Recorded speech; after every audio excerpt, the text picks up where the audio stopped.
Capítulo XIV. La llamada acumulación originaria. 891. 1. El secreto de la acumulación originaria. Hemos visto cómo el dinero se transforma en capital, cómo mediante el capital se produce plusvalor y del plusvalor se obtiene más capital. Con todo, la acumulación del capital presupone el plusvalor la producción capitalista, y está la preexistencia de masas de capital, 303, relativamente grandes en manos de los productores de mercancías. Todo el proceso, pues, parece suponer, 304, una acumulación originaria, previa a la acumulación capitalista, previas a quimia leician, como la llama Adam Smith, una acumulación que no es el resultado del modo de producción capitalista, sino su punto de partida. Esta acumulación originaria desempeña en la economía política aproximadamente el mismo papel que el pecado original en la teología. Adán mordió la manzana, y con ello el pecado se posesionó del género humano. Se nos explica su origen contándolo como una anécdota del pasado. En tiempos muy remotos había, por un lado, una élite diligente, 305, y por el otro una pandilla de vagos y holgazanes, 306, 263, 892, ocurrió así que los primeros acumularon riqueza y los últimos terminaron por no tener nada que vender excepto su pellejo. Y de este pecado original arranca la pobreza de la gran masa, que aún hoy, pese a todo su trabajo, no tiene nada que vender salvo sus propias personas, y la riqueza de unos pocos, que crece continuamente aunque sus poseedores hayan dejado de trabajar hace mucho tiempo.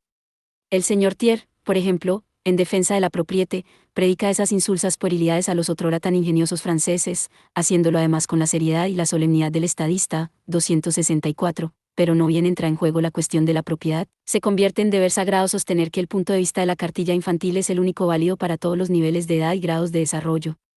En la historia real el gran papel lo desempeñan, como es sabido, la conquista, el sojuzgamiento, el homicidio motivado por el robo, en una palabra, la violencia. En la economía política, tan apacible, desde tiempos inmemoriales ha imperado el idilio. El derecho y el trabajo fueron desde épocas pretéritas los únicos medios de enriquecimiento. Siempre a excepción, naturalmente, de este año. En realidad, los métodos de la acumulación originaria son cualquier cosa menos idílicos. El dinero y la mercancía no son capital desde un primer momento, como tampoco lo son los medios de producción y de subsistencia. Requieren ser transformados en capital. Pero esta transformación misma solo se puede operar bajo determinadas circunstancias coincidentes. Es necesario que se enfrenten y entren en contacto dos clases muy diferentes de poseedores de mercancías, a un lado los propietarios de dinero, de medios de producción y de subsistencia, a quienes les toca valorizar, mediante la adquisición de fuerza de trabajo ajena, la suma de valor de la que se han apropiado; al otro lado, trabajadores libres, vendedores de la fuerza de trabajo propia y, por tanto, vendedores de trabajo. Trabajadores libres en el doble sentido de que ni están incluidos directamente entre los medios de producción, como si lo están los esclavos, siervos de la gleba, etc., ni tampoco les pertenecen a ellos los medios, 893, de producción, a la inversa de lo que ocurre con el campesino que trabaja su propia tierra, etc., hallándose, por el contrario, libres y desembarazados de esos medios de producción. Con esta polarización del mercado de mercancías están dadas las condiciones fundamentales de la producción capitalista. La relación del capital presupone la decisión entre los trabajadores y la propiedad sobre las condiciones de realización del trabajo. Una vez establecida la producción capitalista, la misma no solo mantiene esa división sino que la reproduce en escala cada vez mayor. El proceso que crea la relación del capital, pues, no puede ser otro que el proceso de decisión entre el obrero y la propiedad de sus condiciones de trabajo, proceso que, por una parte, transforma en capital los medios de producción y de subsistencia sociales, y por otra convierte a los productores directos en asalariados. La llamada acumulación originaria no es, por consiguiente, más que el proceso histórico de decisión entre productor y medios de producción. Aparece como originaria, porque configura la prehistoria del capital y del modo de producción correspondiente al mismo. A primera vista se advierte que este proceso de decisión incluye toda una serie de procesos históricos, una serie que, precisamente, es de carácter dual: por una parte, disolución de las relaciones que convierten a los trabajadores en propiedad de terceros y en medios de producción de los que estos se han apropiado, y por la otra, disolución de la propiedad que ejercían los productores directos sobre sus medios de producción. El proceso de decisión, pues, abarca en realidad toda la historia del desarrollo de la moderna sociedad burguesa, historia que no ofrecería dificultad alguna si los historiadores burgueses no hubieran presentado la disolución del modo feudal de producción exclusivamente bajo el claroscuro de la emancipación del trabajador, en vez de presentarla a la vez como transformación del modo feudal de explotación en el modo capitalista de explotación, 307, 894, el punto de partida del desarrollo fue el sojuzgamiento del trabajador. La etapa siguiente consistió en un cambio de forma de ese sojuzgamiento. Sin embargo, los objetivos que nos hemos trazado no exigen, ni con mucho, el análisis del movimiento medieval. Aunque la producción capitalista, esporádicamente, se estableció ya durante los siglos XIV y XV en los países del Mediterráneo, la era capitalista solo data del siglo XVI. Allí donde florece, hace ya mucho tiempo que se ha llevado a cabo la supresión de la servidumbre de la gleba y que el régimen urbano medieval ha entrado en la fase de su decadencia, 308, 895, en la historia del proceso de escisión en época, desde el punto de vista histórico, 309, los momentos en que se separa súbita y violentamente a grandes masas humanas de sus medios de subsistencia y de producción, 310, y se las arroja, en calidad de proletarios totalmente libres, al mercado de trabajo. La expropiación que despoja de la tierra al trabajador, 311, constituye el fundamento de todo el proceso. De ahí que debamos considerarla en primer término. 312, la historia de esa expropiación adopta diversas tonalidades en distintos países y recorre en una sucesión diferente. 313, las diversas fases. Solo en Inglaterra, y es por eso que tomamos de ejemplo a este país, dicha expropiación reviste su forma clásica, 314, 189, 315, 265, 896. 2. Expropiación de la población rural, a la que se despoja de la tierra. En Inglaterra la servidumbre de la gleba, de hecho, había desaparecido en la última parte del siglo XIV. La inmensa mayoría de la población 190, 316, 317, 318, se componía entonces, y aún más en el siglo XV, de campesinos libres que cultivaban su propia tierra, cualquiera que fuera el rótulo feudal que encubriera su propiedad.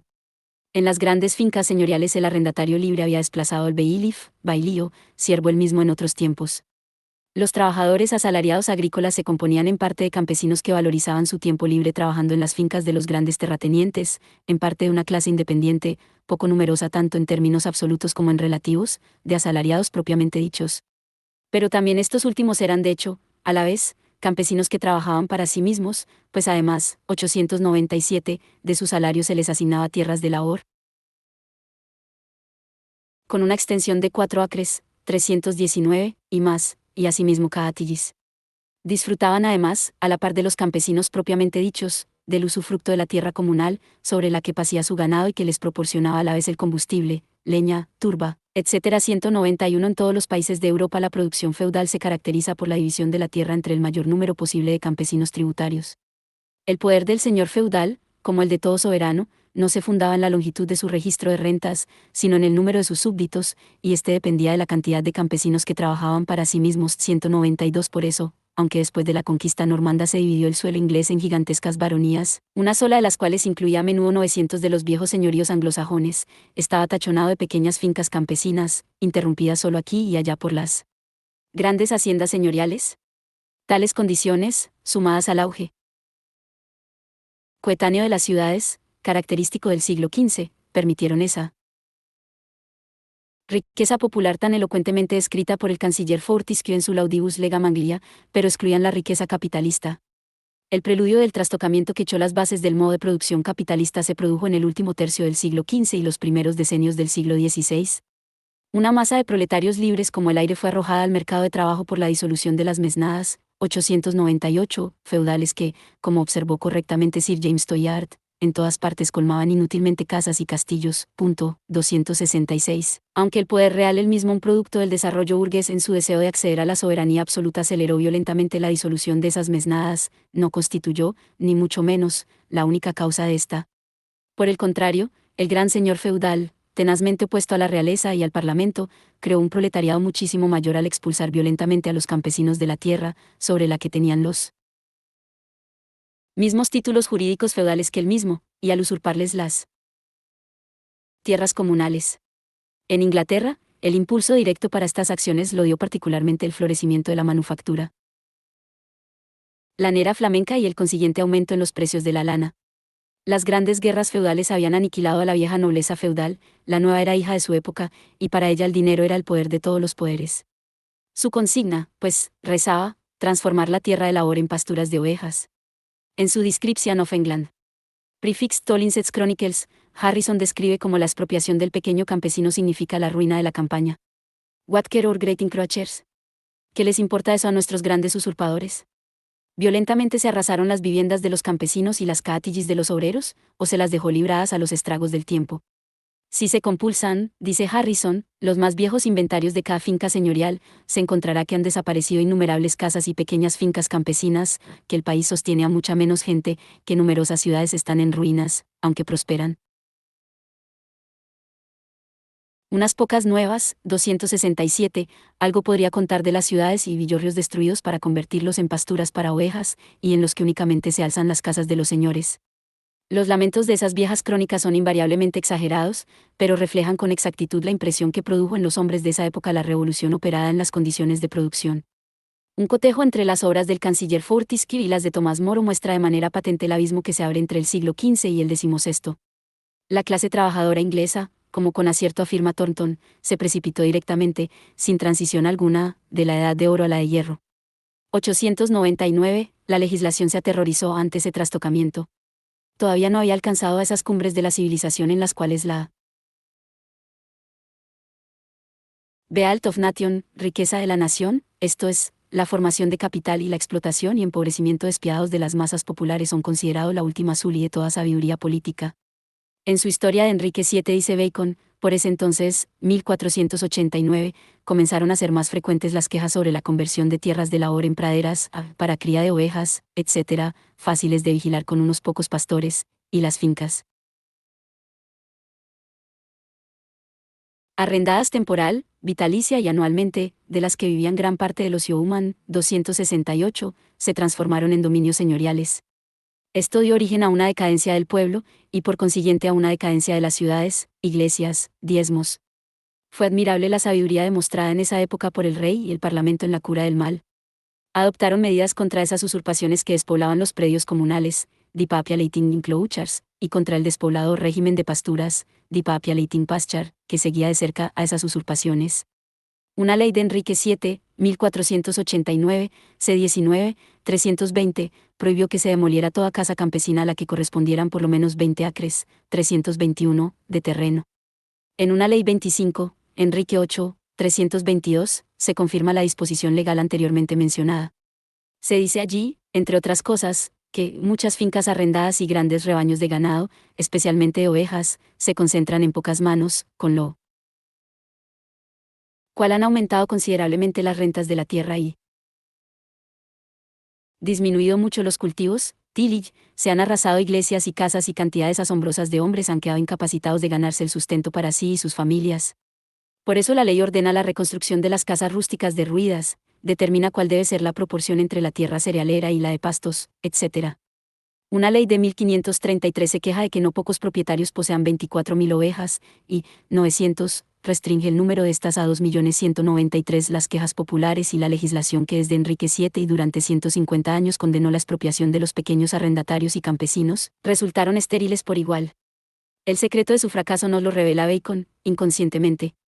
La ley de Enrique VII, escribe en sus essays, Civil and Moral, sección 29, era profunda y admirable, por cuanto establecía la existencia de explotaciones agrícolas y casas rústicas de determinada medida normal, esto es, les aseguraba una extensión de tierra que les permitía traer al mundo súbdito suficientemente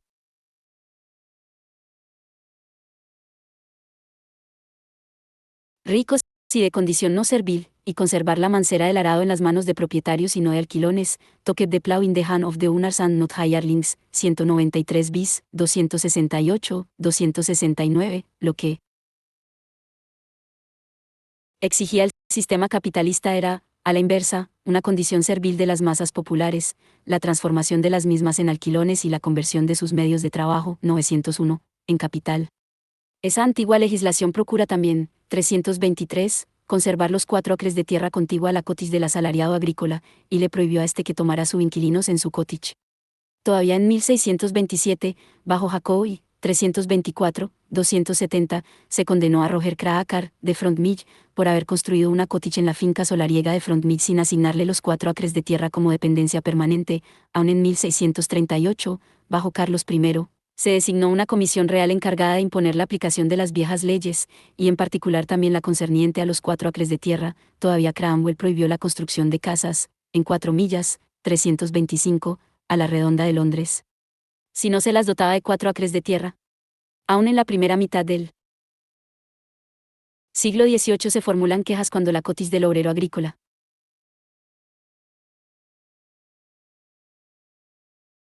no dispone como accesorio de 1 o 2 acres, 326. Hoy en día dicho obrero se considera afortunado cuando su casa tiene un huertecito, o si lejos de la misma puede alquilar un par de varas de tierra.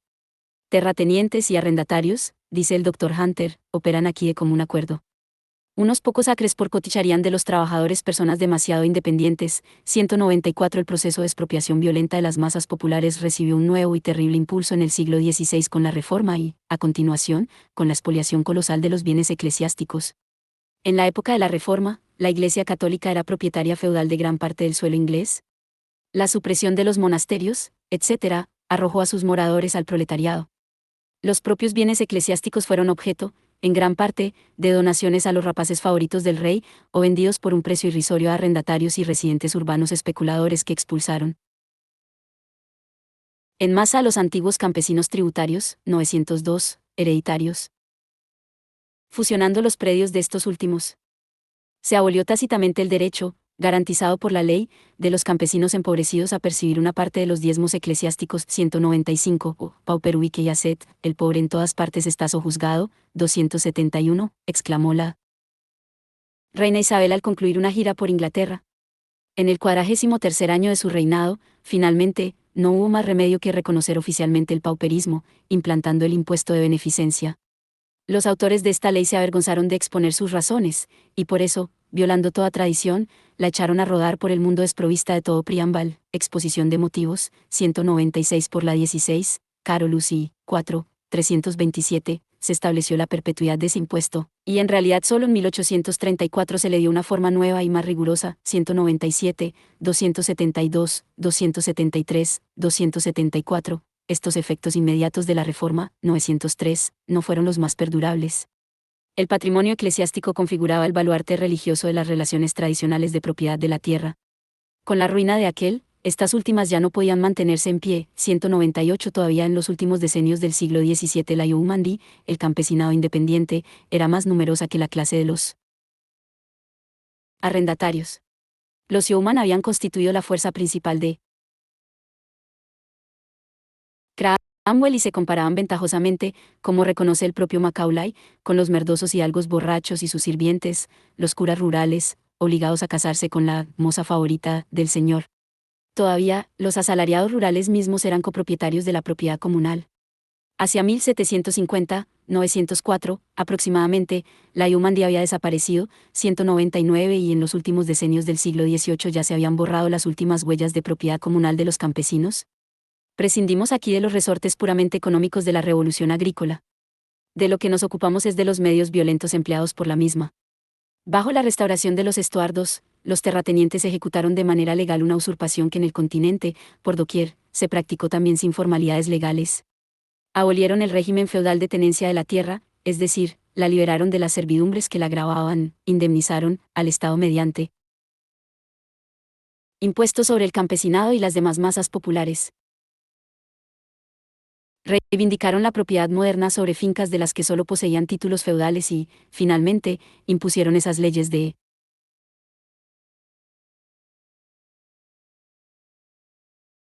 asentamiento, Laws of Settlement, que, mutatis mutandis, operaron sobre los campesinos ingleses al igual que el edicto del tártaro Boris Godunov sobre el campesinado ruso. 275.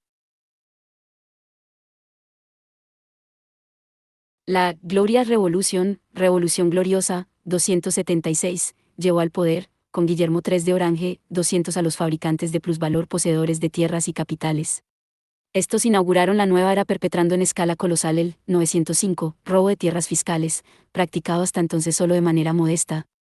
Esos predios fueron donados, vendidos a precios irrisorios o incluso anexados por usurpación directa a fincas privadas. 201. Todo esto ocurrió sin que se observaran ni en lo mínimo las apariencias legales.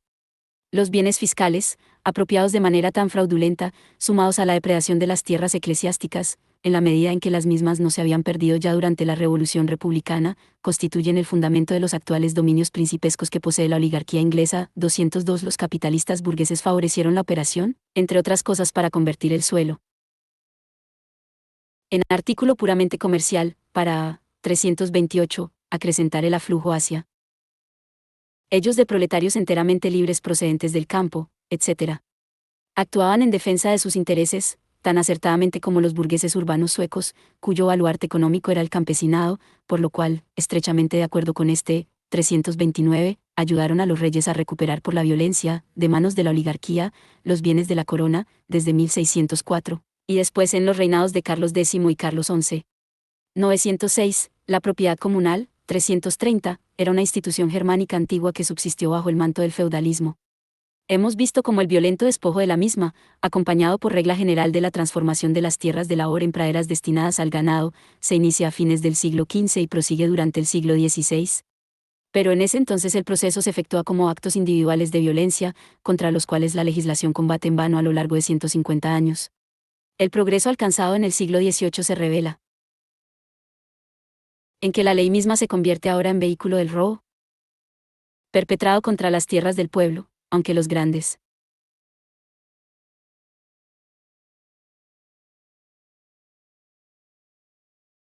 arrendatarios, por añadidura, apliquen también sus métodos privados menores e independientes. 203, 269, la forma parlamentaria que asume la depredación es la de los Bills for Enclosure of Commons, leyes para el cercamiento de la tierra comunal, en otras palabras, decretos mediante los cuales los terratenientes se donan a sí mismos, como propiedad privada, las tierras del pueblo, decretos expropiadores del pueblo.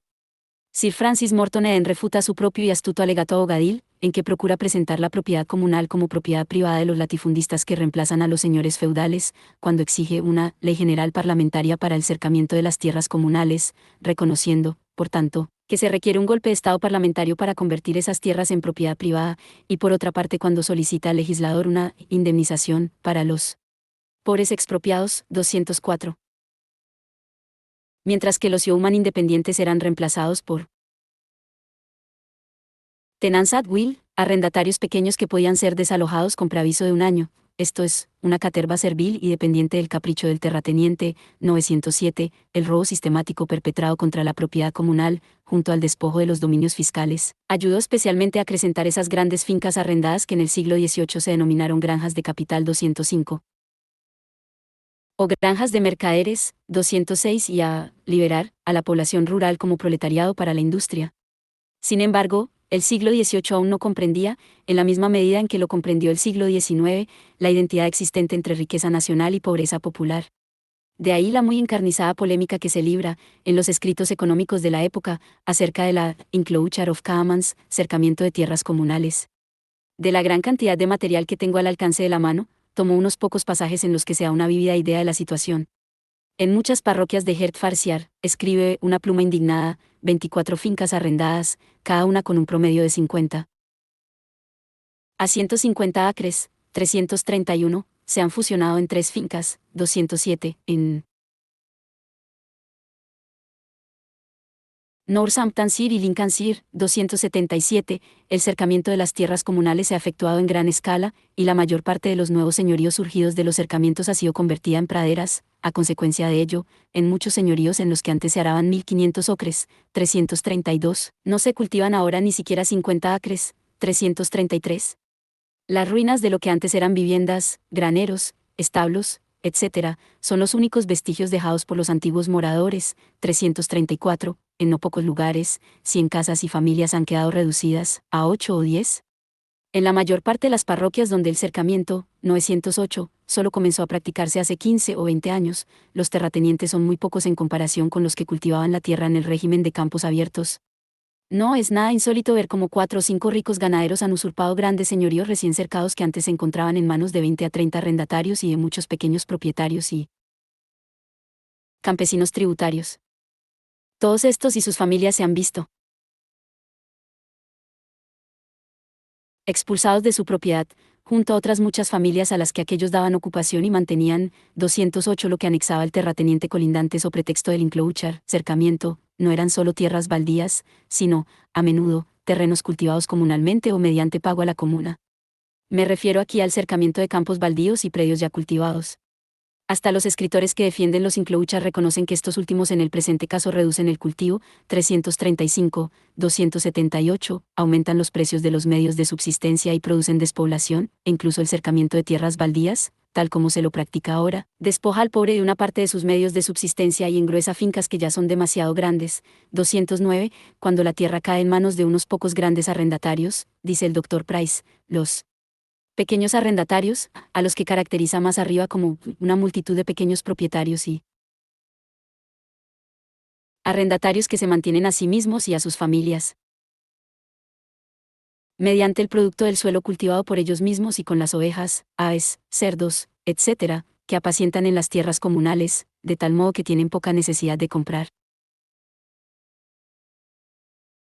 medios de subsistencia, se transforman en gente que tiene que ganarse el sustento trabajando para otros y se ve obligada a ir al mercado para buscar todo lo que necesita. Quizás se efectúe más trabajo, porque habrá más compulsión en este aspecto. 909. Crecerán las ciudades y las manufacturas, porque más gente, en busca de trabajo, se verá empujada hacia ellas. Este es el modo en que ha operado, de manera natural, la concentración de las fincas arrendadas, y el modo en que efectivamente ha operado, desde hace muchos años, en este reino. 210. Price resume de la siguiente manera el efecto global de los enclosures. En términos generales, la situación de las clases populares inferiores ha empeorado en casi todos los aspectos. Los pequeños terratenientes y arrendatarios se han visto reducidos a la condición de jornaleros y asalariados, y, al mismo tiempo, cada vez se ha vuelto más difícil ganarse la vida en esa condición. 211, 336, 279, 280, la usurpación de las tierras comunales y la consiguiente revolución de la agricultura, surten un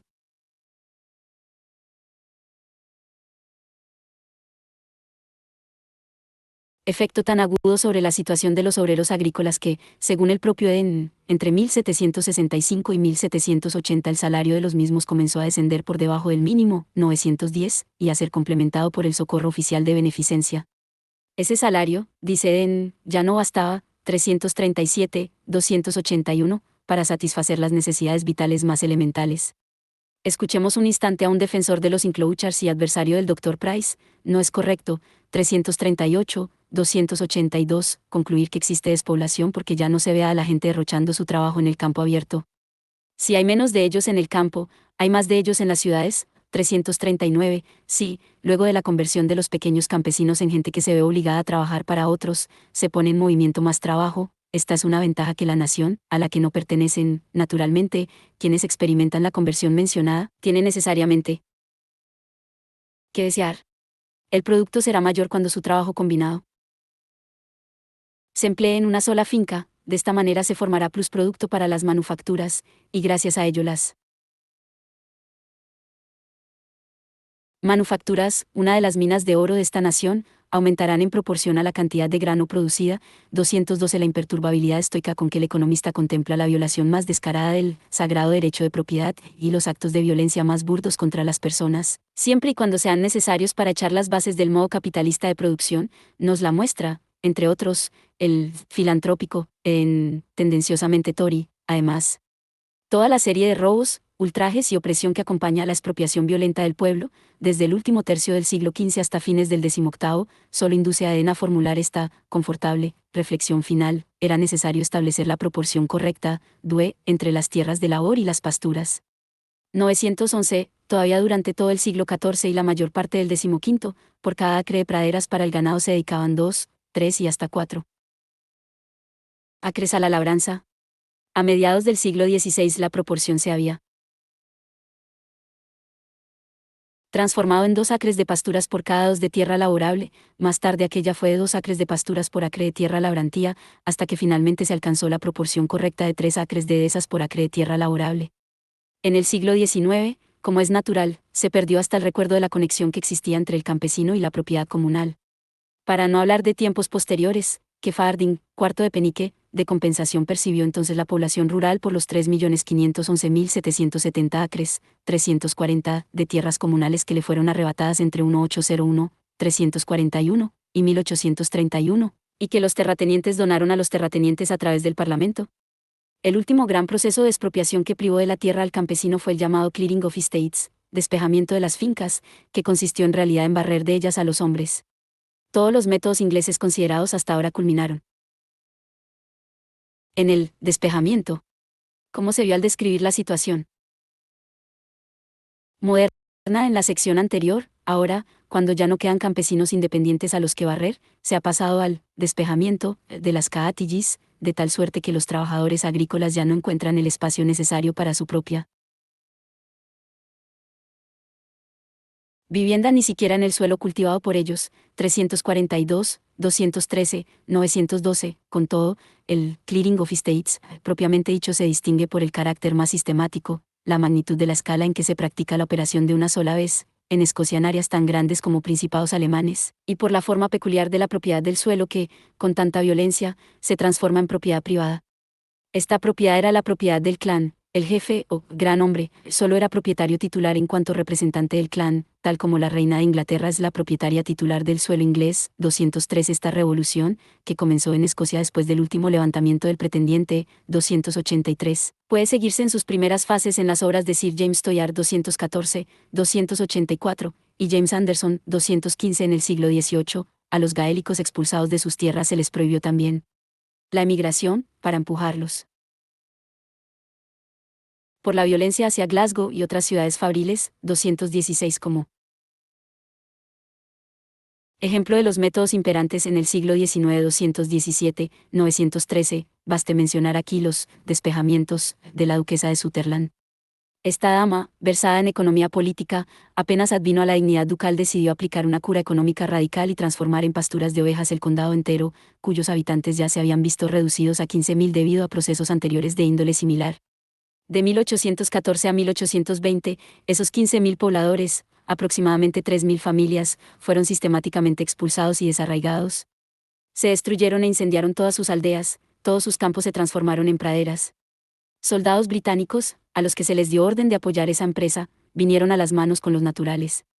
Una anciana murió quemada entre las llamas de la cabaña que se había negado a abandonar.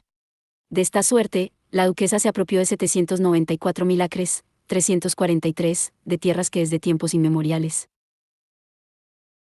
pertenecían al clan.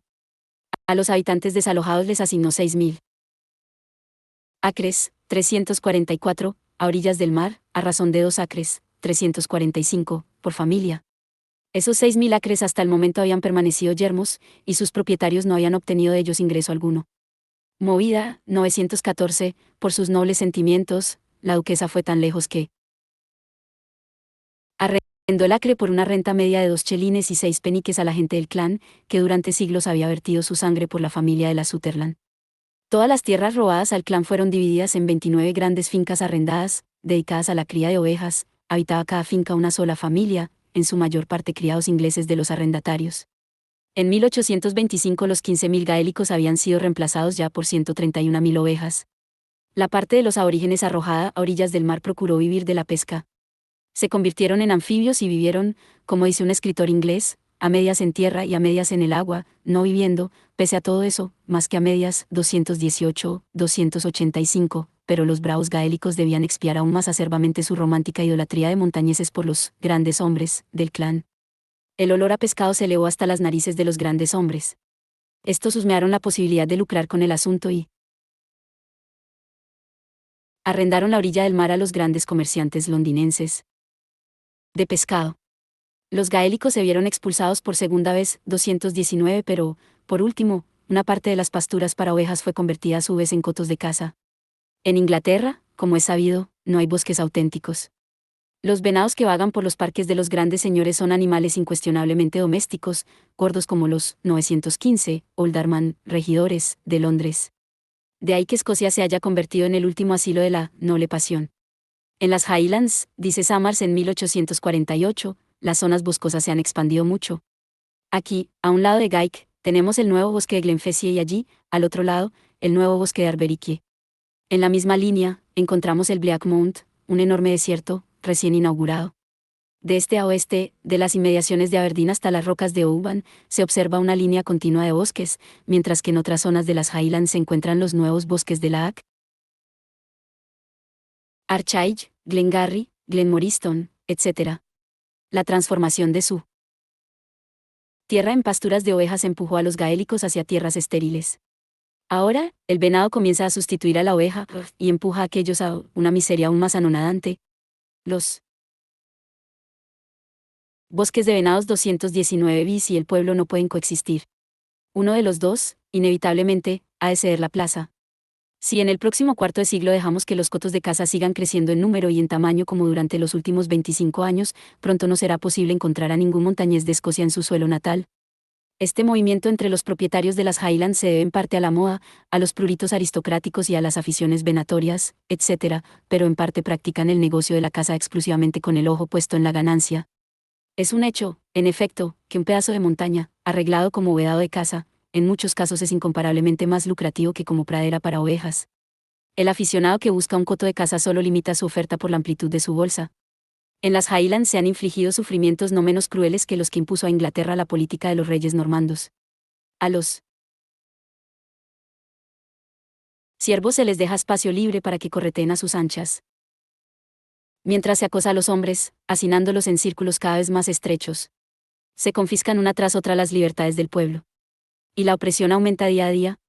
Los propietarios, 916, practican los despejamientos y el desalojo del pueblo como un principio establecido, como una necesidad de la agricultura, del mismo modo como se rozan el bosque y el sotobosque en las zonas despobladas y fragosas de América y Australia, y la operación prosigue su marcha tranquila y rutinaria, 220, 346, 347, 156, 286, 917, la expoliación de los bienes eclesiásticos, la enajenación fraudulenta de las tierras fiscales, el robo de la propiedad comunal, la transformación usurpatoria, practicada con el terrorismo más despiadado, de la propiedad feudal y clánica en propiedad privada moderna, fueron otros, 918, tantos métodos idílicos de la acumulación originaria. Esos métodos conquistaron el campo para la agricultura capitalista, incorporaron el suelo al capital y crearon para la industria urbana la necesaria oferta de un proletariado enteramente libre. 3. Legislación sanguinaria contra los expropiados, desde fines del siglo XV. Leyes reductoras del salario. Los expulsados por la disolución de las mesnadas feudales y por la expropiación violenta e intermitente de sus tierras, ese proletariado libre como el aire, no podían ser absorbidos por la naciente manufactura con la misma rapidez con que eran puestos en el mundo. Por otra parte, las personas súbitamente arrojadas de su órbita habitual de vida no podían adaptarse de manera tan súbita a la disciplina de su nuevo estado. Se transformaron masivamente en mendigos, ladrones, vagabundos, en parte por inclinación, pero en los más de los casos forzados por las circunstancias. De ahí que a fines del siglo XV y durante todo el siglo XVI proliferara en toda Europa occidental una legislación sanguinaria contra la vagancia. A los padres de la actual clase obrera se los castigó, en un principio, por su transformación forzada en vagabundos e indigentes. La legislación los trataba como a delincuentes, voluntarios, suponía que de la buena voluntad de ellos dependía el que continuaran trabajando bajo las viejas condiciones, ya inexistentes.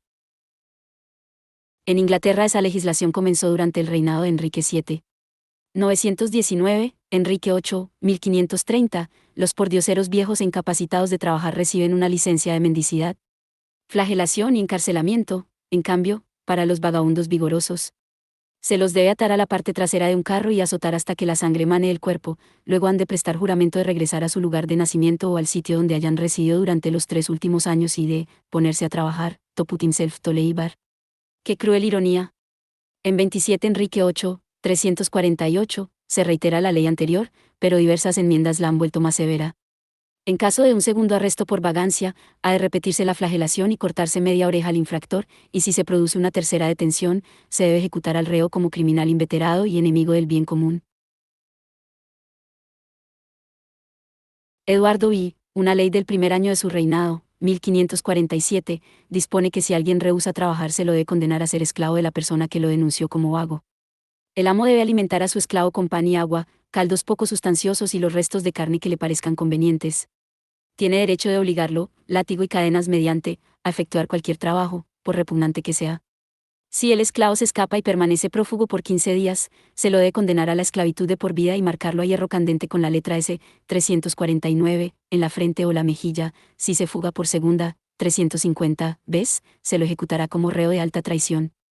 El dueño puede venderlo, legarlo a sus herederos o alquilarlo como esclavo, exactamente al igual que cualquier otro bien mueble o animal doméstico. Si los esclavos atentan de cualquier manera contra sus amos, deben también ser ejecutados. Los jueces de paz, una vez recibida una denuncia, deben perseguir a los bribones. Si se descubre que un vagabundo ha estado holgazaneando durante 3 días, debe trasladárselo a su lugar de nacimiento, marcarle en el pecho una letra V, 351, con un hierro candente y ponerlo allí a trabajar, cargado de cadenas, en los caminos o en otras tareas. Si el vagabundo indica un falso lugar de nacimiento, se lo condenará a ser esclavo vitalicio de esa localidad, de 920, los habitantes o de la corporación, y se lo marcará con una S. Toda persona tiene el derecho de quitarles a los vagabundos sus hijos y de retener a estos como aprendices, a los muchachos hasta los 24 años y a las muchachas hasta los 20 años. Si huyen, se convertirán, hasta esas edades, en esclavos de sus amos, que pueden encadenarlos, azotarlos, etc., a su albedrío.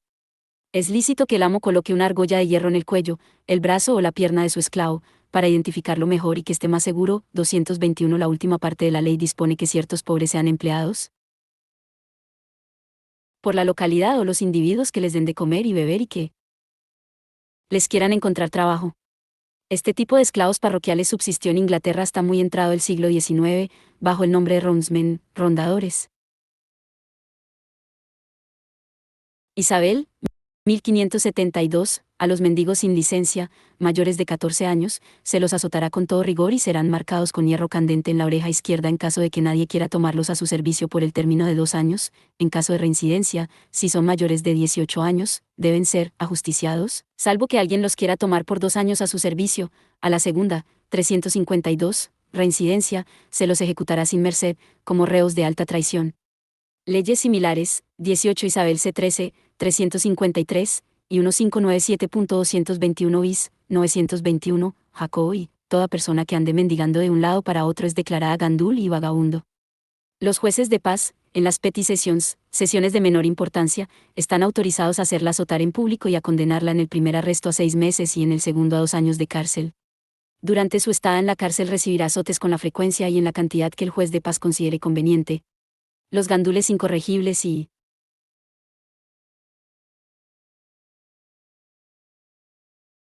peligrosos serán marcados a fuego con la letra R, 354, en el hombro izquierdo, y si nuevamente se les echa el guante mientras mendigan, serán ejecutados sin merced y sin asistencia eclesiástica. 355. Estas disposiciones, legalmente vigentes hasta comienzos del siglo XVIII, no fueron derogadas sino por 12 Ana C. 23. 922. Leyes similares se promulgaron en Francia, donde a mediados del siglo XVII, en París, se había establecido un reino de los vagabundos, Royaume des Truands. Todavía en los primeros tiempos del reinado de Luis XVI, ordenanza del 13 de julio de 1777, se dispuso que todo hombre de constitución sana, de 16 a 60 años de edad, que careciera de medios de existencia y no ejerciera ninguna profesión, fuera enviado a galeras. De la misma índole son la ley de Carlos V para los Países Bajos fechada en octubre de 1537, el primer edicto de los estados y ciudades de Holanda promulgado el 19 de marzo de 1614 y el bando de las Provincias Unidas del 25 de junio de 1649, etc. De esta suerte, la población rural, expropiada por la violencia, expulsada de sus tierras y reducida al vagabundaje, fue obligada a someterse, mediante una legislación terrorista y grotesca y a fuerza de latigazos, hierros candentes y tormentos, a la disciplina que requería el sistema del trabajo asalariado. No basta con que las condiciones de trabajo se presenten en un polo como capital y en el otro como hombres que no tienen nada que vender, salvo su fuerza de trabajo. Tampoco basta con obligarlos a que se vendan voluntariamente. En el transcurso de la producción capitalista se desarrolla una clase trabajadora que, por educación, tradición y hábito reconoce las exigencias de ese modo de producción como leyes naturales, evidentes por sí mismas. La organización del proceso capitalista de producción desarrollado quebranta toda resistencia, la generación constante de una sobrepoblación relativa mantiene la ley de la oferta y la demanda de trabajo, y por tanto el salario, dentro de carriles que convienen a las necesidades de valorización del capital. La coerción sorda de las relaciones económicas pone su sello a la dominación del capitalista sobre el obrero. Sigue usándose, siempre, la violencia directa extraeconómica, pero solo excepcionalmente.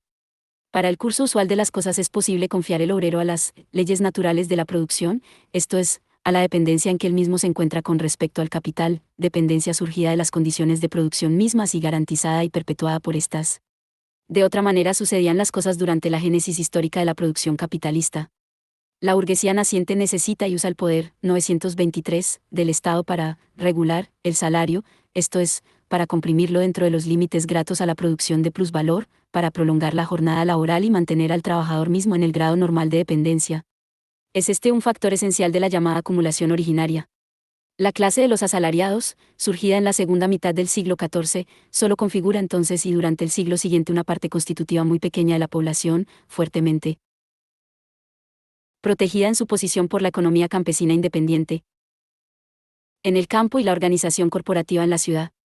En el campo y la ciudad, maestros y trabajadores estaban próximos desde el punto de vista social.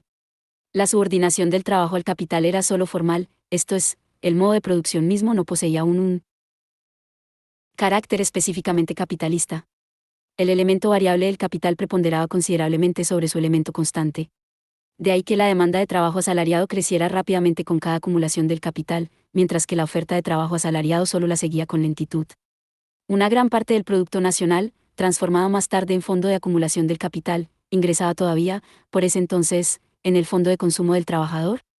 La legislación relativa al trabajo asalariado, tendiente desde un principio a la explotación del obrero y, a medida que se desarrollaba, hostil siempre a este, 222, 235, 231, se inaugura en Inglaterra con la Statute of Labourers, Ley sobre los Trabajadores, de Eduardo III, 1349. Concuerda con ella, en Francia, la Ordenanza de 1350, promulgada en nombre del rey Juan. La legislación inglesa y la francesa siguen un curso paralelo y son, en cuanto a su contenido, idénticas. En la medida en que las leyes sobre los obreros procuran imponer la prolongación de la jornada laboral, no vuelvo sobre ellas, ya que este punto se dilucidó anteriormente, capítulo 8, 5. 924, la Statute of Labour se promulgó por las insistentes reclamaciones de la Cámara de los Comunes, 356, antes, afirma ingenuamente un Tory, los pobres exigían salarios tan altos que ponían en peligro la industria y la riqueza. Hoy su salario es tan bajo que amenaza igualmente a la industria y la riqueza, pero de otra manera y con mucha mayor peligrosidad que entonces, 223, 357, 287, se estableció una tarifa salarial legal para la ciudad y el campo, por pieza y por jornada. Los trabajadores rurales debían contratarse por año, los urbanos, en el mercado libre. Se prohibía, bajo pena de prisión, pagar salarios más altos que los legales, pero la percepción de un salario mayor se castigaba más severamente que su pago.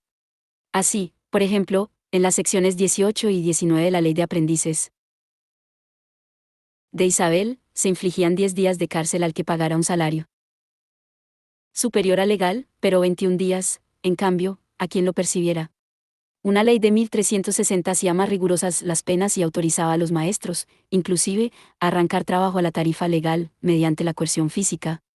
Se declaraban nulas y sin ningún valor todas las combinaciones, convenios, pactos, etc., mediante los cuales los albañiles y carpinteros se vinculaban entre sí.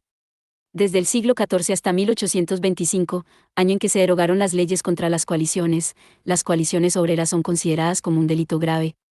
El espíritu que anima la ley obrera de 1349 y su renuevo se pone muy claramente de manifiesto en el hecho de que el Estado impone un salario máximo, pero no un mínimo, faltaba más. En el siglo XVI, como es sabido, la situación de los trabajadores había empeorado considerablemente.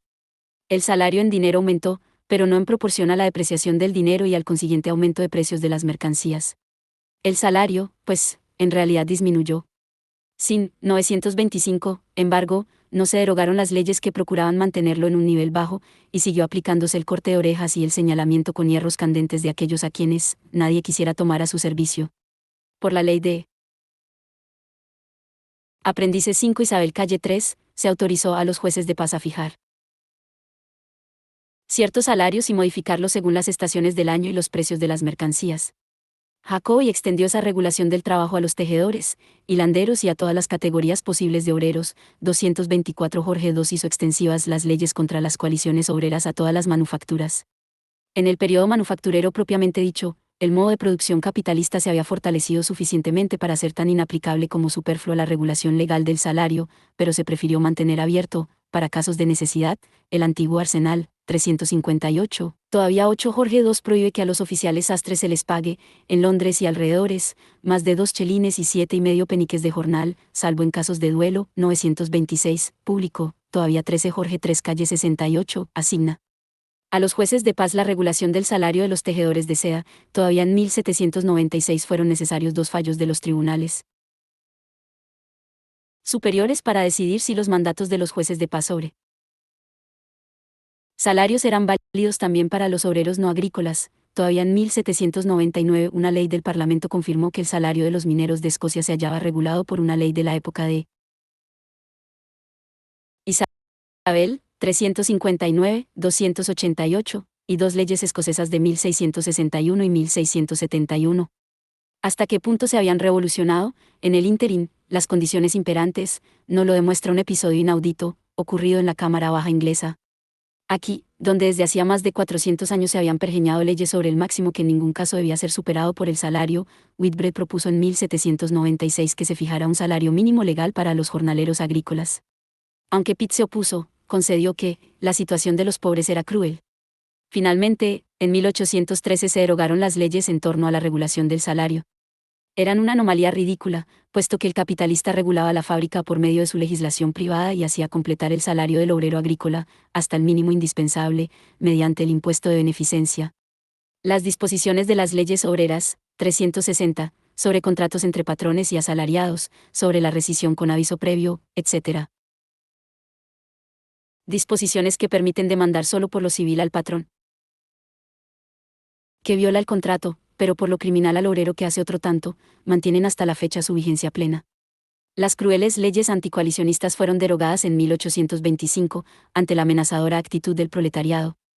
Solo a regañadientes las abrogó el Parlamento, 225 el mismo Parlamento, 927, que durante siglos, con la desvergüenza más cínica, había funcionado como coalición permanente de los capitalistas contra los obreros, 361, desde los mismos inicios de la tormenta revolucionaria, la burguesía francesa se atrevió a despojar nuevamente a los obreros del recién conquistado derecho de asociación.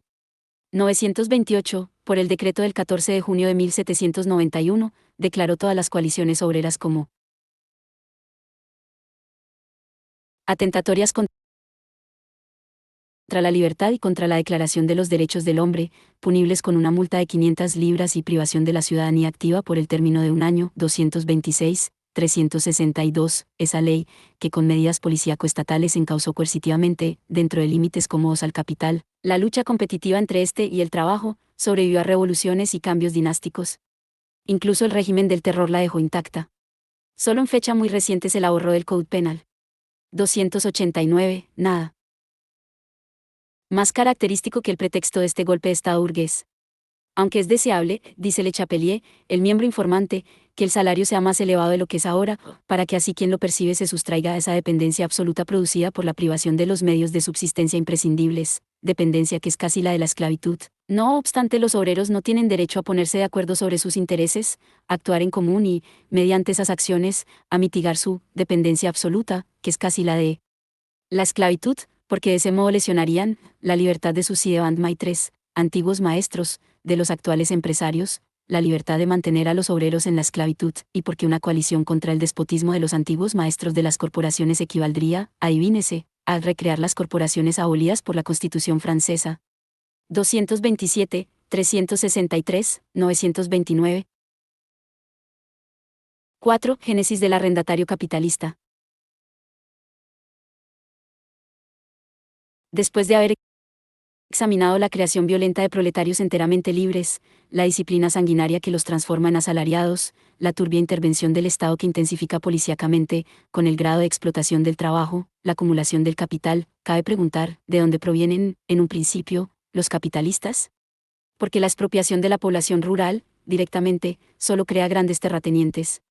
En lo que respecta a la génesis del arrendatario, podríamos, por así decirlo, palparla con las manos, porque se trata de un proceso lento, que se arrastra a lo largo de muchos siglos. Los propios siervos, y al lado de ellos también pequeños propietarios libres, se encontraban sometidos a relaciones de propiedad muy diferentes, y de ahí que su emancipación se efectuara también bajo condiciones económicas diferentes en grado sumo. En Inglaterra, la primera forma del arrendatario es la del bailiff. Bailío, siervo de la gleba el mismo. Su posición es análoga a la del Vigicus 290 de la Roma antigua, solo que su campo de acción es más estrecho. Durante la segunda mitad del siglo XIV lo sustituye un arrendatario libre, 364, a quien el terrateniente provee simientes, ganado y aperos de labranza. La situación de este arrendatario no difiere mayormente de la del campesino. Solo que explota más trabajo asalariado. Pronto se convierte en metaller, aparcero, en medianero. Él pone una parte del capital agrícola, el terrateniente, la otra. Ambos se reparten el producto global conforme a una proporción determinada contractualmente. Esta forma desaparece rápidamente en Inglaterra, para dejar su lugar al arrendatario propiamente dicho, que valoriza su capital propio por medio del empleo de asalariados y entrega al terrateniente, en calidad de renta de la tierra, una parte del plusproducto, en dinero o in natura, en especies. Durante el siglo XV, mientras se enriquecen con su trabajo, el campesino independiente y el jornalero agrícola que además de trabajar por un salario lo hace para sí mismo, la situación del arrendatario y su campo de producción son igualmente mediocres. La 930, revolución agrícola que se opera en el último tercio del siglo XV y que prosigue durante casi todo el siglo XVI, a excepción, sin embargo, de sus últimos decenios, lo enriquece con la misma rapidez con que empobrece a la población de la campaña 228, 365, la usurpación de las praderas comunales, etc., le permite aumentar casi sin costo sus existencias de ganado, al propio tiempo que el ganado le suministra un abono más abundante para el cultivo del suelo. En el siglo XVI, un elemento de importancia decisiva se sumó a los anteriores. Los contratos de arrendamiento se concertaban en ese entonces por periodos largos, a menudo por 99 años. La desvalorización constante de los metales preciosos y por tanto del dinero, rindió a los arrendatarios frutos de oro. Abatió, prescindiendo de todas las demás circunstancias expuestas anteriormente, el nivel de los salarios. Una fracción de los mismos se incorporó, pues, a la ganancia del arrendatario. El aumento continuo de los precios del cereal, de la lana, carne, en suma, de todos los productos agrícolas, engrosó el capital dinerario del arrendatario sin el concurso de este, mientras que la renta que dicho arrendatario tenía que pagar, estaba contractualmente establecida sobre la base del antiguo valor del dinero. 228 bis, 366, 367, de esta suerte, el arrendatario C. 931, enriquecía, al propio tiempo, a costa de sus asalariados y de su terrateniente. Nada tiene de extraño, pues, que Inglaterra poseyera, a fines del siglo XVI, una clase de arrendatarios capitalistas, considerablemente ricos, si se tienen en cuenta las condiciones imperantes en la época 229, 368, 369, 932. 5. Repercusión de la revolución agrícola sobre la industria. Creación del mercado interno para el capital industrial. La expropiación y desahucio de la población rural, intermitentes pero siempre renovados, suministraban a la industria urbana, como hemos visto, más y más masas de proletarios totalmente ajenos a las relaciones corporativas, sabia circunstancia que hace creer al viejo Adam Anderson, no confundir con James Anderson, en su Historia del Comercio, en una intervención directa de la Providencia. Hemos de detenernos un instante, aún, para examinar este elemento de la acumulación originaria.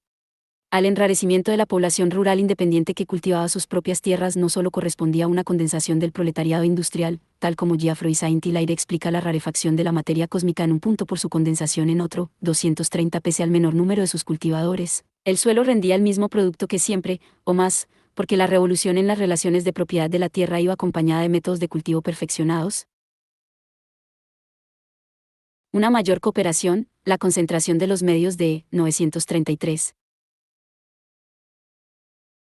Producción, etc., y porque no solo se obligó a trabajar con mayor intensidad a los asalariados rurales, 231, 291, sino que además el campo de producción en el que estos trabajaban para sí mismos se contrajo cada vez más. Con la parte liberada de la población rural se liberan también, pues, sus medios alimentarios anteriores. Estos ahora se transforman en elemento material del capital variable. El campesino arrojado a los caminos debe adquirir de su nuevo amo, el capitalista industrial, y bajo la forma del salario, el valor de esos medios alimentarios. Lo que ocurre con los medios de subsistencia, sucede también con las materias primas agrícolas locales destinadas a la industria. Se convierten en elemento del capital constante.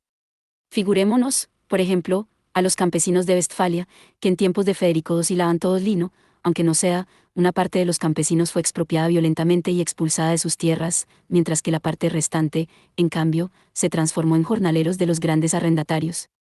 Al mismo tiempo se erigieron grandes hilanderías y tejedurías de lino, en las que los liberados pasaron a trabajar por salario.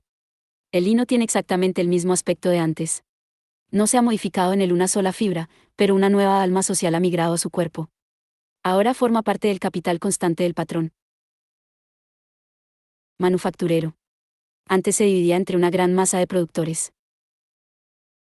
pequeños, que lo cultivaban incluso por sí mismos y lo hilaban en pequeñas porciones con sus familias. Ahora está concentrado en las manos de un capitalista, que hace hilar y tejer a otros para él. El trabajo extra gastado en hilar el lino se realizaba antes en ingresos extras de innumerables familias campesinas o también, en tiempos de Federico II, en impuestos por Leroy de Pras, para el rey de Prusia, 292, ahora se realiza en la ganancia de unos pocos capitalistas.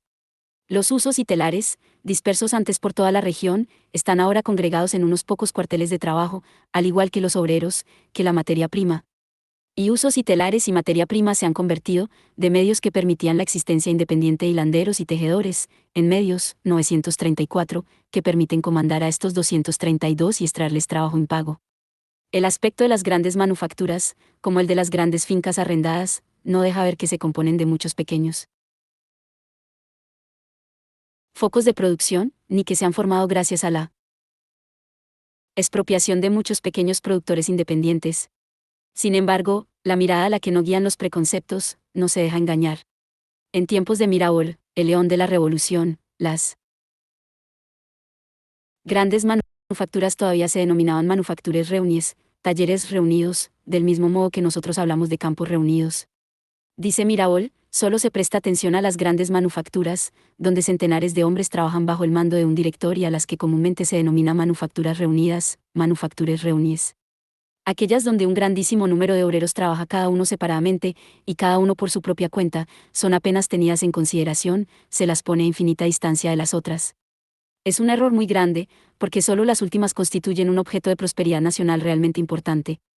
La fábrica reunida, Fabrique Reunie, enriquecerá prodigiosamente a uno o dos empresarios, pero los obreros no serán más que jornaleros mejor o peor pagados, y no tendrán participación alguna en el bienestar del propietario.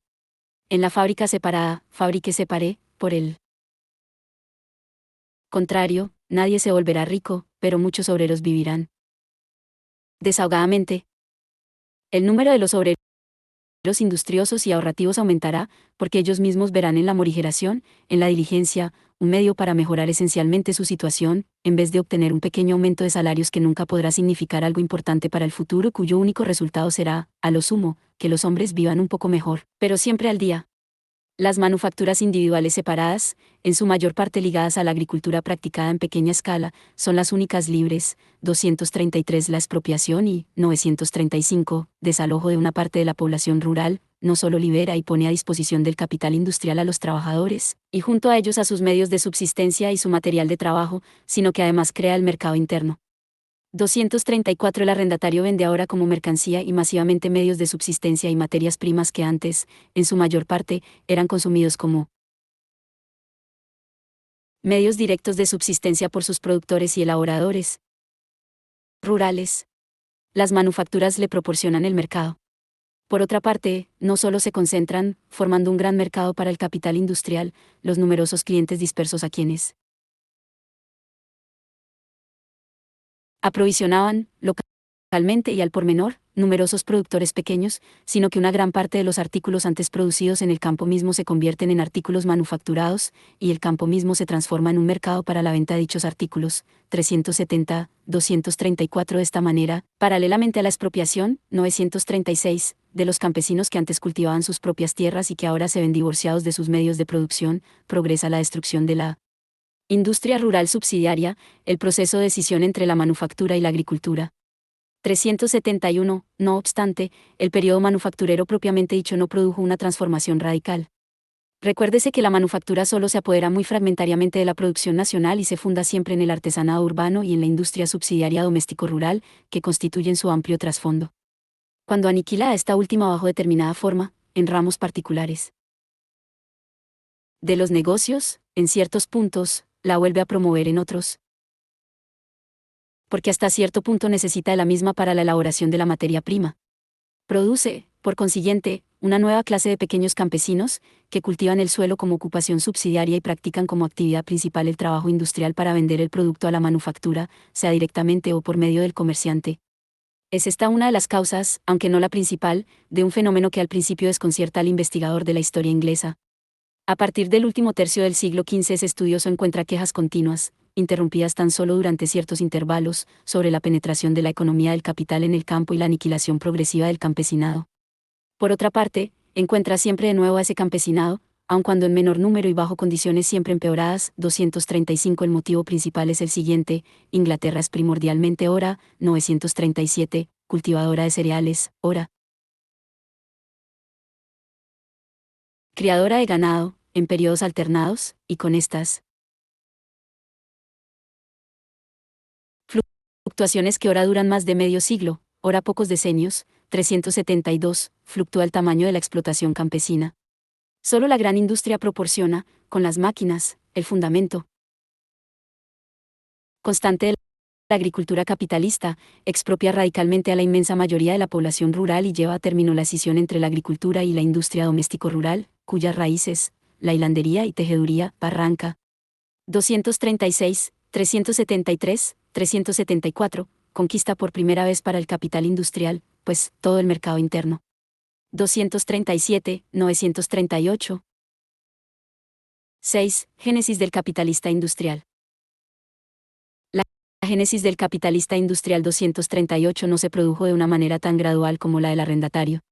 Indudablemente, no pocos pequeños maestros gremiales, y aún más pequeños artesanos independientes, e incluso trabajadores asalariados, se transformaron primero en pequeños capitalistas, y luego, mediante una explotación paulatinamente creciente de trabajo asalariado y la acumulación consiguiente, en capitalistas sans phrase, sin más especificación. Durante la infancia de la producción capitalista solía ocurrir lo que sucedía durante la infancia del sistema urbano medieval, cuando el problema consistente en saber cuál de los siervos de la gleba huido se convertiría en amo y cuál en sirviente, se resolvía de ordinario por la fecha, más temprana o más tardía, de su fuga. Con todo, el paso de tortuga inherente a este método en modo alguno era compatible con las necesidades comerciales del nuevo mercado mundial, creado por los grandes descubrimientos de fines del siglo XV. Pero la Edad Media había legado dos formas diferentes de capital, que maduran en las formaciones económico-sociales más diferentes y que antes de la era del modo de producción capitalista son consideradas como capital quan meme, en general, el capital usurario 239, 375, 376, 377, 293, y el capital comercial. El régimen feudal, 939, en el campo y la constitución corporativa en la ciudad, le impedían al capital dinerario, formado por medio de la usura y el comercio, transformarse en capital industrial. 240 Esas barreras cayeron al disolverse las mesnadas feudales y al ser expropiada, y en parte desalojada, la población rural. La nueva manufactura se asentó en puertos marítimos. Exportadores o en puntos de la campaña no sujetos al control del viejo régimen urbano y de su constitución corporativa. De ahí que en Inglaterra las Incorporated Towns, 378, 294, lucharán encarnizadamente contra esos nuevos semilleros industriales. El descubrimiento de las comarcas auríferas y argentíferas en América, el exterminio, esclavización y soterramiento en las minas de la población aborigen, la conquista, 379, y saqueo de las Indias Orientales, la transformación de África en un coto reservado para la caza comercial de pieles negras, caracterizan los albores de la era de producción capitalista. Estos procesos idílicos constituyen factores fundamentales de la acumulación originaria. Pisándoles los talones, hace su aparición la guerra comercial entre las naciones europeas, con la redondez de la tierra como escenario. Se inaugura con el alzamiento de los Países Bajos y su separación de España, adquiere proporciones ciclópeas en la guerra antijacobina, 200. Llevada a cabo por Inglaterra y se prolonga todavía hoy en las 380. Guerras del opio contra China, etc.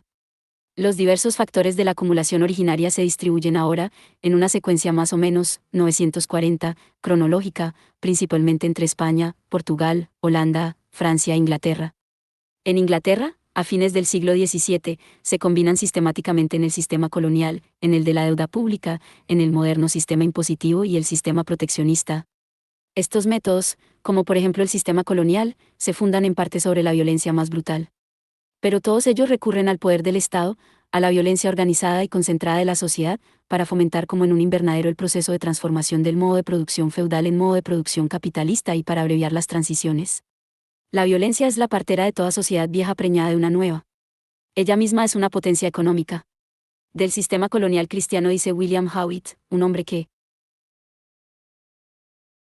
del cristianismo ha hecho una especialidad, los actos de barbarie. Y los inicuos ultrajes perpetrados por las razas llamadas cristianas en todas las regiones del mundo y contra todos los pueblos que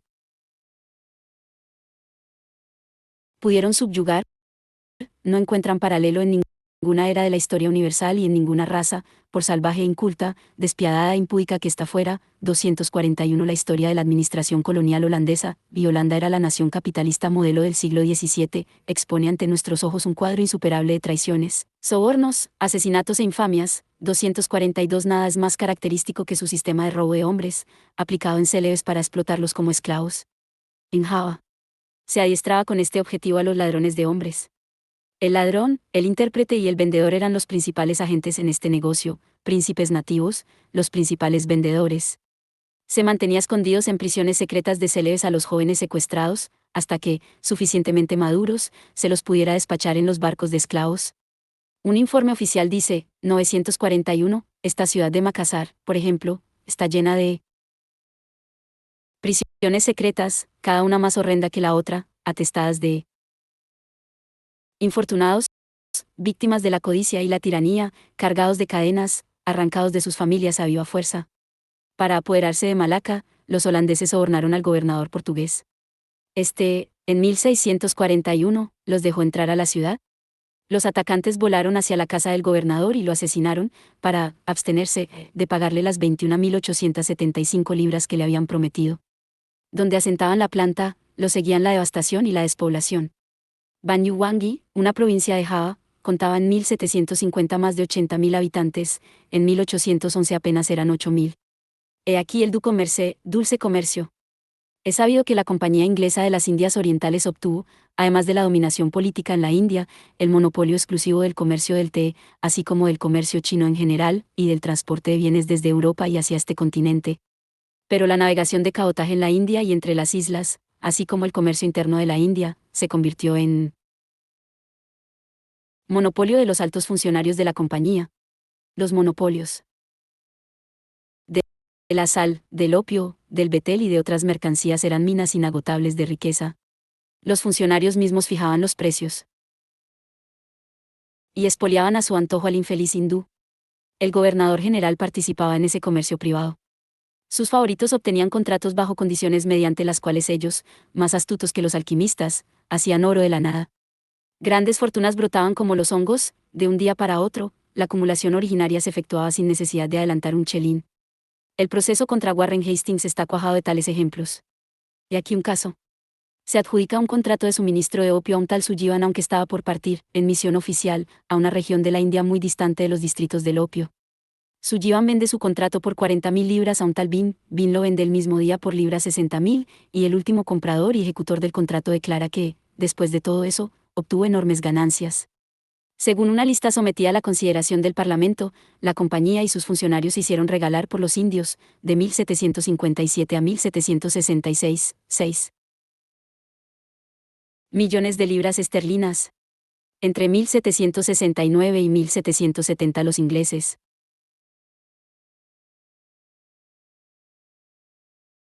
fabricaron una hambruna, 942, acaparando todo el arroz y negándose a revenderlo a no ser por precios fabulosos. 243 El trato dado a los aborígenes alcanzaba los niveles más besánicos, desde luego, en las plantaciones destinadas exclusivamente al comercio de exportación, como las Indias Occidentales, y en los países ricos y densamente poblados, entregados al saqueo y el cuchillo, como México y las Indias Orientales. Pero tampoco en las colonias propiamente dichas se desmentía el carácter cristiano de la acumulación originaria. Esos austeros, virtuosos, del protestantismo, los puritanos, 381, establecieron en 1703, por acuerdo de su assembly, un premio de libra 40 por cada cuero cabelludo de indio y por cada piel roja capturado, en 1720, un premio de 100 libras por cuero cabelludo, y en 1744, Después que la Massachusetts Bay hubo declarado rebelde a cierta tribu, fijaron los siguientes precios, por escalpo de varón de 12 años o más, 100 libras de nuevo curso, por prisioneros varones, 105 libras, por mujeres y niños tomados prisioneros, libra 55 emoticono cara triste 382, por cuero cabelludo de mujeres y niños, 50 libras. Algunos decenios después, el sistema colonial se vengó en la descendencia, que en el ínterin se había vuelto rebelde, de los piadosos Pilgrim Fathers, padres peregrinos. 295, fueron tomahawkeados por agentes a los que Inglaterra instigaba y pagaba. El Parlamento británico declaró que los sabuesos y el escalpado eran medios que Dios y la naturaleza han puesto en sus manos. El sistema colonial hizo madurar, como plantas de invernadero, el comercio y la navegación. Las sociedades monopolia, Lutero, constituían poderosas palancas de la concentración de capitales. La colonia aseguraba a las manufacturas en ascenso un mercado donde colocar sus productos y una acumulación potenciada por el monopolio del mercado. Los tesoros expoliados fuera de Europa directamente por el saqueo, por la esclavización y las matanzas con rapiñas, refluían a la metrópoli y c. 943, transformaban allí en capital. Holanda, la primera en desarrollar plenamente el sistema colonial, había alcanzado ya en 1648 el cenit de su grandeza comercial. Se hallaba, en posesión casi exclusiva del comercio con las Indias Orientales y el tráfico entre el sudoeste y el nordeste europeos. Sus pesquerías, sus flotas, sus manufacturas, sobrepujaban a las de cualquier otro país. Los capitales de la República eran tal vez más considerables que los de todo el resto de Europa. 296. Gully se olvidó de agregar, la masa del pueblo holandés estaba ya en 1648 más recargada de trabajo y empobrecida, más brutalmente oprimida, que las masas populares de todo el resto de Europa. El sistema colonial arrojó de un solo golpe todos los viejos ídolos por la borda. Proclamó la producción de plusvalor como el fin último y único de la humanidad. Aquel sistema fue la cuna de los sistemas modernos de la deuda pública y del crédito.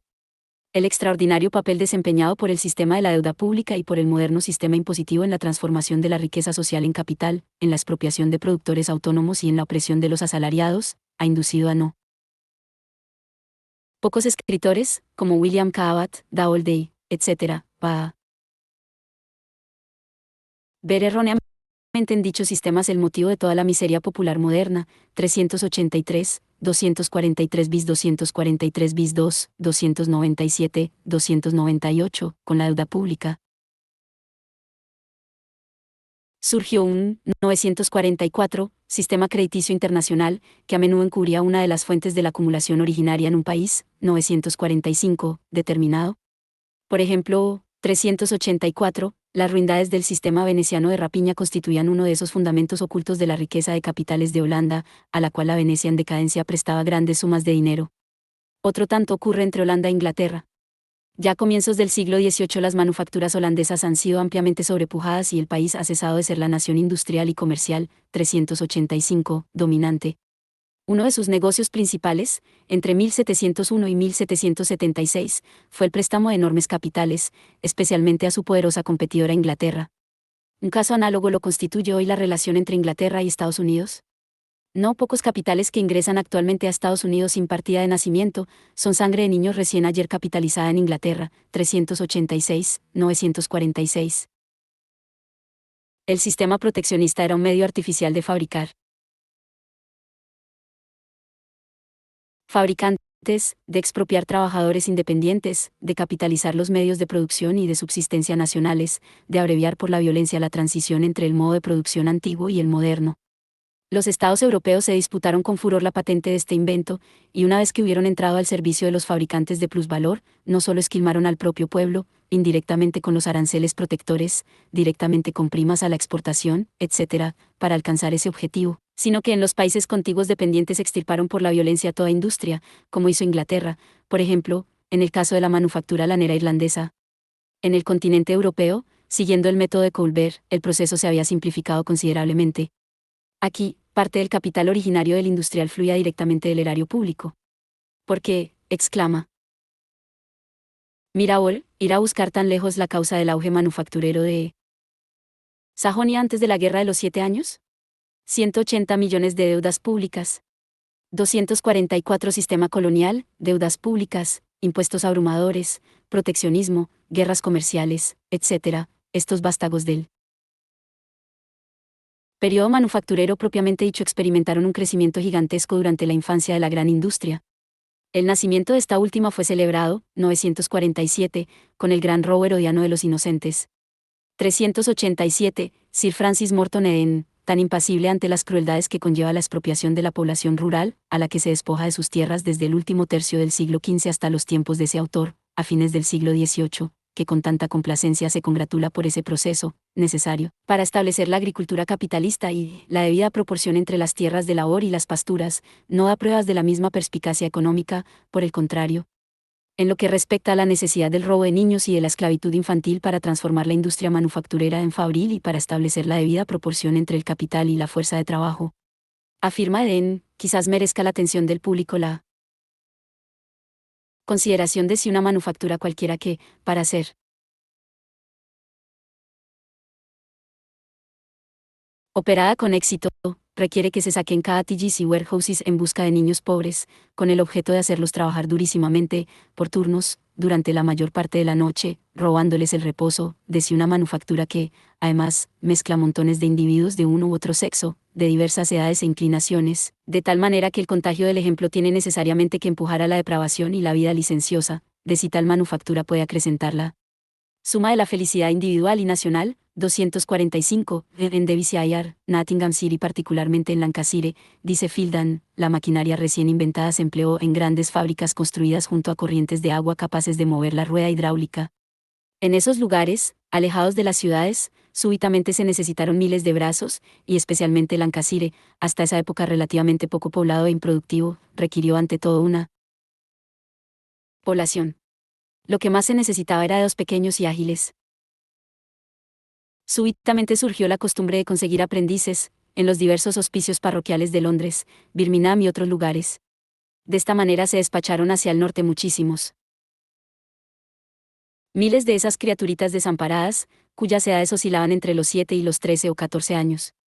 Lo habitual era que el patrón, 948, esto es, el ladrón de niños, vistiera, alimentara y alojara a sus aprendices en una casa, destinada a ese fin, cerca de la fábrica. Se designaban capataces para vigilar el trabajo de los niños. El interés de estos capataces de esclavos consistía en sobrecargar de trabajo a los chicos, ya que la paga de los primeros estaba en relación con la cantidad de producto que se pudiera arrancar a los segundos. La crueldad, por supuesto, era la consecuencia natural. En muchos distritos fabriles, particularmente de Lancashire, esas criaturas inocentes y desvalidas, consignadas a los patrones de fábricas, eran sometidas a las torturas más atroces. Se las atormentaba hasta la muerte con el exceso de trabajo, se las azotaba, encadenaba y torturaba con los más exquisitos refinamientos de crueldad, en muchos casos, esqueléticas a fuerza de privaciones, el látigo las mantenía en su lugar de trabajo. Y hasta en algunos casos, se las empujaba al suicidio. Los hermosos y románticos valles de Devonshire, Nottinghamshire y Lancashire, ocultos a las miradas del público, se convirtieron en lúgubres páramos de la tortura, y a menudo del asesinato. Las ganancias de los fabricantes eran enormes. Pero eso mismo no hizo más que acicatear su hambre rabiosa, propia de ogros. Comenzaron con la práctica del trabajo nocturno, esto es, después de dejar entumecidos por el trabajo diurno a un grupo de obreros, tenían pronto otro grupo para el trabajo nocturno, los del turno diurno ocupaban las camas recién abandonadas por el grupo nocturno, y viceversa.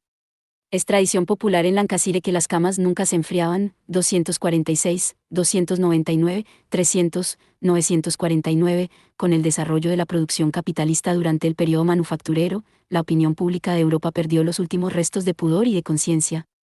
Las naciones se jactaban cínicamente de toda infamia que constituyera un medio para la acumulación de capital. Léanse, por ejemplo, los ingenuos anales comerciales del benemérito Anderson. En ellos se celebra con bombos y platillos, como triunfo de la sabiduría política de Inglaterra, el que en la paz de Utrecht ese país arrancara a los españoles, por el Tratado de Asiento, 301, el privilegio de poder practicar también entre África y la América española la trata de negros, que hasta entonces solo efectuaba entre África y las Indias occidentales inglesas. Inglaterra obtuvo el derecho de suministrar a la América española, hasta 1743, 4.800 negros por año. Tal tráfico, a la vez, daba cobertura oficial al contrabando británico. Liverpool creció considerablemente gracias a la trata. Esta constituyó su método de acumulación originaria.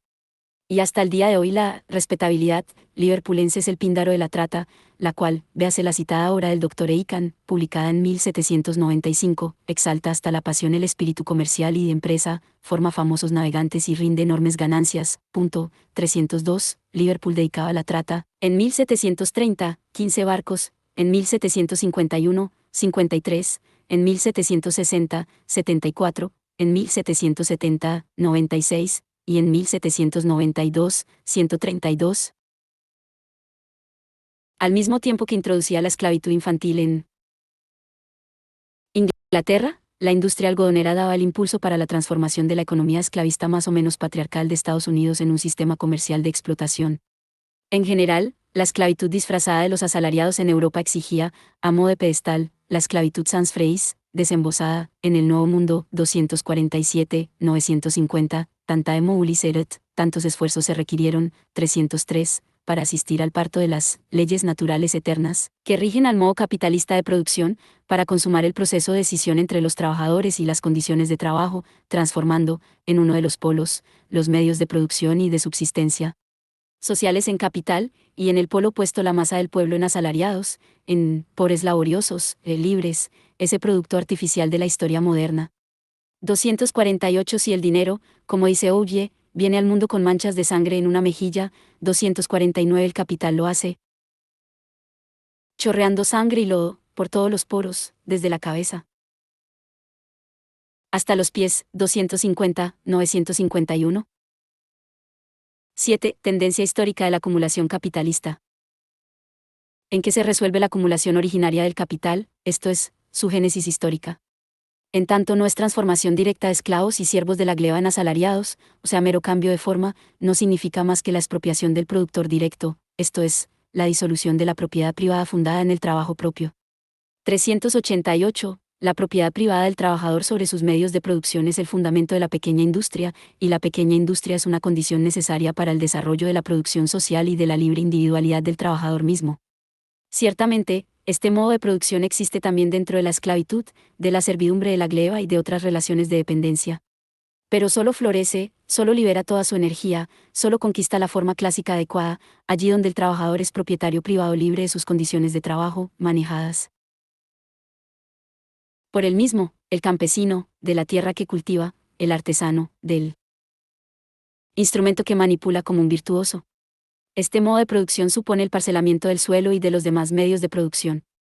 Excluye la concentración de estos, y también la cooperación, la división del trabajo dentro de los mismos procesos de producción, el control y la regulación sociales de la naturaleza, el desarrollo libre de las fuerzas productivas sociales.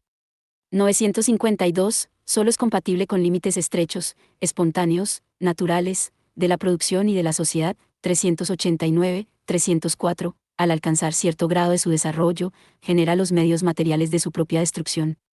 A partir de ese instante, en las entrañas de la sociedad se agitan fuerzas y pasiones que se sienten trabadas por ese modo de producción.